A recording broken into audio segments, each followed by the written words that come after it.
One's ready. One's ready. Go! Hey everybody, welcome back to the One's Ready podcast. This is your daily drop for the 11th of April. Before we hop into that, head over to barbellapparel.com. Check out any of their polos. They've got Havoc polos. They got ultralight Havoc polos.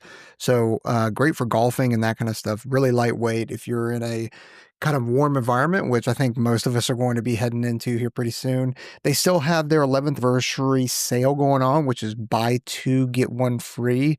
You can mix match, but the cheapest item is the one that you'll end up getting for free. They have stretchy chinos, joggers, jeans, anything pants, which are like dress pants, which I love. They've got workout shorts. They've got some running shorts coming out. They just announced it, but they haven't released them yet. So I'm excited to give those a shot. Then graphic tees and all that kind of stuff. They are local to Las Vegas. And man, what a great group of dudes. So anyway, head over Barbell Apparel, and then upon checkout, make sure you select that you heard them from us, and if not, hit other and then type us in. Now, if you are new here,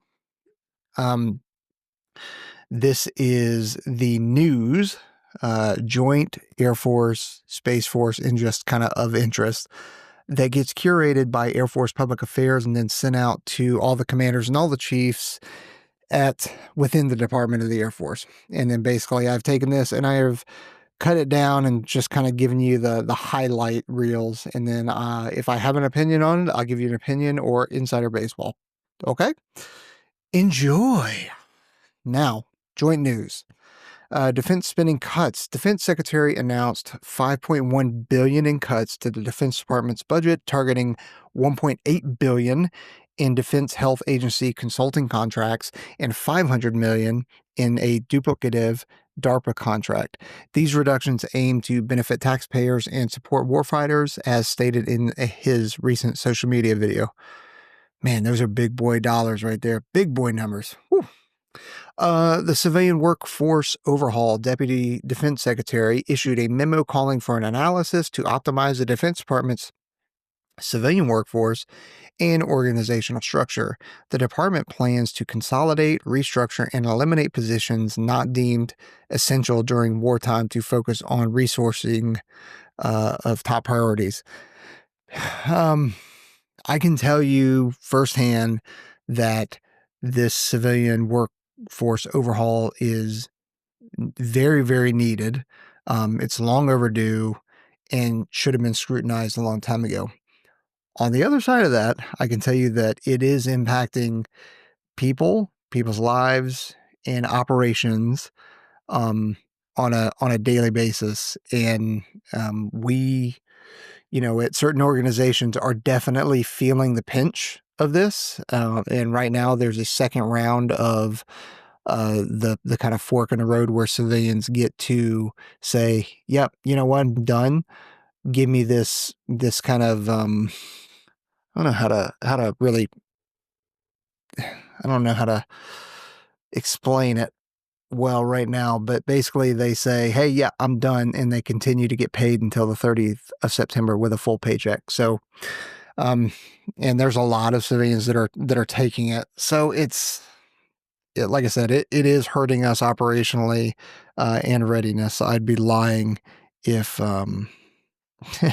if I said that it's not impacting us. And that doesn't include child development centers, like daycares and stuff like that are on base. Like active duty people have, and government civilians have, kids, and they use the child care on base, and that's becoming an issue too, because now they can't. Now, granted, they're waiving it now, but with the hiring fees, they can't hire new child care folks. So it is impacting for sure. Next, Panama Canal sovereignty. During a visit to Panama City, Defense Secretary affirmed U.S. respect for Panamanian sovereignty over the Panama Canal, addressing discrepancies in joint U.S.-Panama statements. He also signed agreements to increase U.S. force rotations and equipment deployments to strengthen partnership with Panama. Yeah, that's just called diplomacy. U.S. troop deployment to Panama.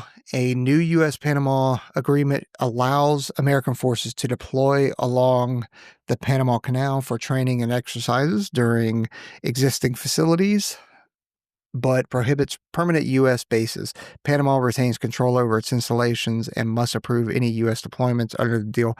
That is also part of those status of forces agreements and that kind of stuff. Like, the U.S. can't just go into a place because that would mean we are then invading them, which we aren't doing. We are there to ensure that goods and services are able to make it through the Panama Canal unhindered. All right, next. Pentagon and Scouting America ties. A senior advisor to the Defense Secretary has urged cutting ties with Scouting America, citing its woke stance. It is woke. It's very woke. Disregard the, pedophiles that are in there as well. Anyway, and recommended avoiding participating in the promotional video. The Pentagon is reviewing partnerships to align with the administration's agenda, despite Scouting America's long history of collaboration with the military. Yeah, long history. Again, like when you hide scoutmasters because they're pedophiles, like that's an issue. Golden Dome missile defense. Military officials are advancing President Trump's Golden Dome missile defense initiative, with the Missile Defense Agency accelerating efforts to enhance agility and address the hypersonic threats. Ongoing mission analysis and prior work by Space Systems Command are shaping the initiative's deployment. Cool. I'm saying cool because I have nothing on that. I don't have anything to add or any insider baseball on that one. The cybersecurity standards for contractors. The Defense Department is prioritizing faster cybersecurity approvals for IT contractors who demonstrate secure coding and assured supply chains, with a new process launch imminent. The initiative, a Trump administration priority, aims to ensure trustworthy products through independent testing. Yeah, cut red tape where you can in anything and everything. Bureaucracy doesn't help anybody. Next, U.S. troop drawdown concerns in South Korea. Indo-Pacific commanders warned that reducing U.S. troops in South Korea could increase the risk of North Korean aggression and weaken conflict deterrence. Such a drawdown would challenge the U.S. ability to impose strategic costs in adversaries like Russia and China in the region. This is the first I'm hearing about this. I have not heard about a U.S. troop drawdown in South Korea. So hopefully some more info comes out on this, because I'm just reading this for the first time, just like you guys are, or hearing it. So I don't have any insider baseball on that. And that's the first time I've heard about a U.S. troop drawdown in South Korea. So I wonder if more is going to come out about that, or if they're going to kind of back off of that a bit. Next is air superiority challenges in the Pacific. China's advanced fighter production and long-range missiles are outpacing U.S. capabilities, making air supremacy in the Pacific unattainable for either side, according to the Indo-Pacific Command commander. Maintaining air superiority remains critical to supporting allies and countering adversaries. 100% agree. Air superiority, you have to have it, just like you have to have superiority in the seas as well. And yeah, like China's shit isn't as good as ours, but for the most part, mostly, but they do have some stuff out there that will mess us up really bad. Again, I still think that they're a paper tiger, but at the same time, like, you never underestimate your enemy or your competitors. So I don't underestimate them whatsoever. I just assume that they are going to be incredibly well trained and incredibly well funded and incredibly well, not organized, but equipped is what I'm looking for. So, yeah. Next, information operations gap. The U.S. Special Operations Command commander emphasized the need to bolster information operations to counter adversaries' narratives, warning that deficiencies could lead to strategic losses. Limited U.S. investment and lack of centralized oversight have created a void exploited by adversaries. I mean, military information operations is a real thing, and it's an important thing too. Next, Red Sea shipping disruptions. U.S. Transportation Command has enhanced information sharing with commercial partners to manage cargo movement amid Houthi attacks disrupting Red Sea shipping. This includes detailed collaboration through an executive working group to adapt operations effectively. Yeah, streamline that communication, streamline that battle tracking of ships and of Houthi pirate ships and that kind of stuff, or boats, and like let's get after this.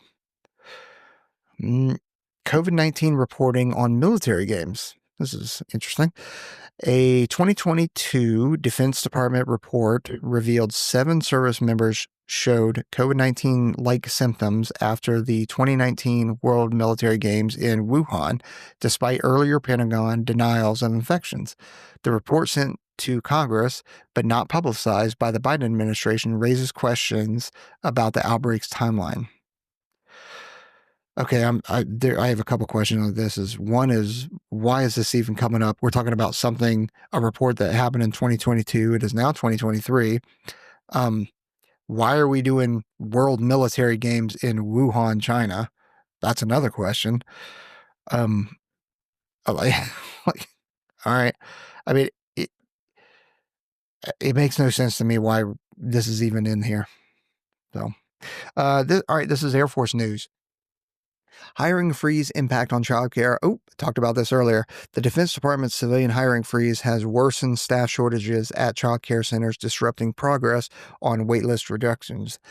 This could lead to a broader childcare disruption across Air Force bases, especially during the summer permanent change of station season, which is when all military members move. Not all, but a lot of the military members move. This is a real thing. It is causing real issues here on Nellis Air Force Base as well. Like it's got a lot of people on the struggle bus, that's for sure. And so it needs to get fixed. Next is the Frankenjet F-35 operational. We talked about this yesterday, but an F-35A assembled from 2 damaged jets, one from a 2014 fire and another from a 2020 landing gear failure, is now fully operational. The innovative Frankenjet project, conceived in 2022, showcases the Air Force's ability to overcome complex repair challenges. Again, I said this yesterday. I don't understand why this is in the news or why this is a big deal. We call jets Frankenjets all the time. We've been doing this for a long time. As an example, if you have 10 airplanes, regardless of what they are, right, and they're all the same kind of aircraft, just call it 10 A-10s or 10 C-130s out there. And usually out of that, one of them is a lemon, or one of them is kind of always broke, or maybe it's been waiting for a part that is taking a long time to arrive. So what they'll do is cannibalize that jet that is kind of hard down and cannibalize it for parts to fix the other jets. Like, this is not new. So I don't understand why this is like some kind of big deal. And any maintenance person or maintenance, they'll tell you this too. So this is not me just thinking like that. This is very, very common. Union dues deduction halted. The Air Force has stopped deducting voluntary union dues from civilian employees' paychecks following a Trump administration executive order effective March 22. The American Federation of Government Employees is transitioning members to an independent e-dues system to continue support. I bet you guys had no idea that government civilians had a union. They do. Not all of them. And not all government employees have to be unionized, but there is a union. There is a government or a government service civilian union, and government civilians pay out of that. Like, I don't know why there's a union. I don't understand unions. I disagree with unions. I don't think there's a need for unions. Now, there was back in, the labor law days with the labor unions and stuff like that. But nowadays, like, I disagree with them, and I think they're a waste. That's my opinion. You get what you pay for. It's free. Cheyenne Butler named Minot Air Force Base's 2024 Family Child Care Provider, tailors her care to support children during parental deployments. Having cared for over 50 children in 2 years, she played a vital role in supporting military families. Congrats to Cheyenne Butler. good job. I appreciate it because you made an impact in your active duty members' lives and the lives of those children. I just don't know why it's in this, but congrats to Cheyenne Butler. Space Force News, Golden Dome as system of systems. The Golden Dome Missile Defense System, or the Golden Dome Missile Defense Initiative, is not a single system, but a collaboration of programs, including space-based sensors and interceptors, according to the Space Force chief. Planning is in the early stages with no single contract, but multiple contributing efforts. Yeah, it's called layered effects, or integrated air defense system, IADS. But essentially, instead of having one singular system that is a single point of failure, you have multiple that provide overlapping effects and contributing effects and provide mutual support to each other so that it is a robust system, because that's what you want your system to be, is robust. Next, commercial integration in Space Force. Space Systems Command is advocating, or advancing rather, man, I'm having a hard time reading today. Space Systems Command is advancing commercial integration in its architecture, aligning with a new executive order to prioritize commercial solutions. Past successes over the last 2 years position the command to accelerate these efforts further. Right on. Limits in commercial P&T and communications. I'm not sure what P&T stands for on this. Commercial alternatives for positioning, navigating, timing, and strategic communications are not yet viable for Space Force needs, though leveraging commercial solutions remains a goal. The Evolved Strategic SATCOM program is in source selection to replace existing nuclear command systems. Whoa, that's a whole bunch of stuff that I have no idea about. So there you go. You had the news read to you on that one. No input. Next is supply chain tariff preparations. The Space Force is assessing supply chain risk, particularly for radiation-hardened microelectronics, in anticipation for potential tariffs.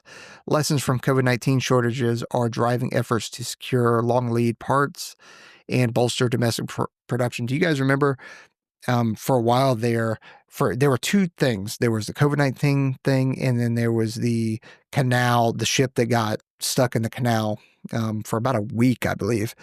And all those microprocessors and the small electronics got stuck, or they weren't being produced during COVID. And then we had trucks piling up, like all these things that require all these microelectronics and chips and stuff like that got delayed and also went up in cost because they weren't available. So, this is one of the good things that the Biden administration did, in my opinion, was that chip, what do they call it? Not the Chip Reduction Act, but the CHIP Act or whatever it is, microprocessing, where we needed to bring that back to the States and get it outside of Taiwan and other countries. We have got to bring more manufacturing back over to the States, because believe it or not, even though we've been told for years that, the quality in American products isn't there, it's bullshit. We've been told lies. America does make the best stuff. It really does. And we've got to bring all that back. Why would we ever, this is my opinion, why would we ever outsource things like, however you feel about vaccines, medical supplies, medications, microprocessors, things that we need, steel? Why would we outsource steel? Bring it all back here. I would gladly pay a couple $100 more for an iPhone or a computer and have it made in the U.S. in U.S. jobs and supporting U.S. families than slave labor. That's where I'm at. All right, last two. These are of interest. Ukraine Peacekeeping Coalition, a coalition led by the UK, is planning a peacekeeping force for Ukraine despite uncertainty over U.S. participation as a Russian offensive looms. The effort aims to prepare for peace and ensure lasting security, with the U.S. seen as a critical player. Peacekeeping. Jeez. All right, next. Space Command headquarters to debate. Alabama officials anticipate U.S. Space Command's headquarters moving to Huntsville, Alabama, while Colorado lawmakers argue that relocating from Colorado Springs would harm readiness and increase costs. The decision remains pending, with significant implications for national space operations. Okay, I talked about this yesterday. One is, if I'm there, I'm super upset to be leaving Colorado Springs. Although the politics are shit, man, what a freaking beautiful place. And then you'll know that this is going to happen, or if it's going to happen, once you start seeing houses in Huntsville or around Huntsville, Alabama getting snatched up. That's how you'll know, because people have insider baseball and they start making purchases. So anyway, that is the news for today. Don't forget to like, subscribe, hit that notification bell. And then I meant to mention it at the beginning, but in San Diego, we are in June. San Diego, we are doing another operator training summit, and we'd love to have you guys out there. If you do want more information on it, or you want to be added to the chat to secure your spot, comment below, and I'll put my email in there. We'll get you added. All right, out here. Later.